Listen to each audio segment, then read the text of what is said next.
తప్పే ఉందన్న. Pan shop వాడితో బతుకు కదా, కొబ్బరి మండలం అమ్ముకునేవాడితో బతుకు కదా, మెకానిక్ షెడ్ వాడితో బతుకు కదా, డ్రైవర్ తో బతుకు కదా. నీలాంటి లెక్చరర్లు, డాక్టర్లు, ఇంజనీర్లు బతుకులా? నువ్వు మానవరా? ప్రపంచం అంతా ఒక దారి అయితే నీదొక్కడే ఒక దారి. నువ్వు బతకడం అనవసరం. మిమ్మల్ని ఎవరైనా మీ పిల్లోడు ఎందుకు క్యాబ్ తోలుకుంటున్నాడు అని అడిగితే మా పిల్లోడు చదువు అవ్వలేదు, మరి ఏదో చేసుకోవాలిగా అని చెప్పండి నాన్న.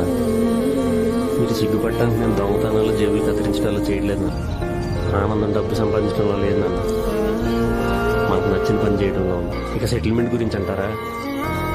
లైఫ్లో ఎప్పుడు ఏం జరుగుతుందో ఎవరికి తెలియదు నాన్న. ఎవరికి తెలుసు నాన్న జీవితం ఎప్పుడు ఎవరిని ఎలా మారుస్తుందో? నేను చేసిందల్లా నిన్ను తప్పుగా అర్థం చేసుకోవడమే. మొట్టమొదటిసారిగా నీ గురించి కవిత్వం రాయాలనుందిరా. భాష చాలడం లేదు.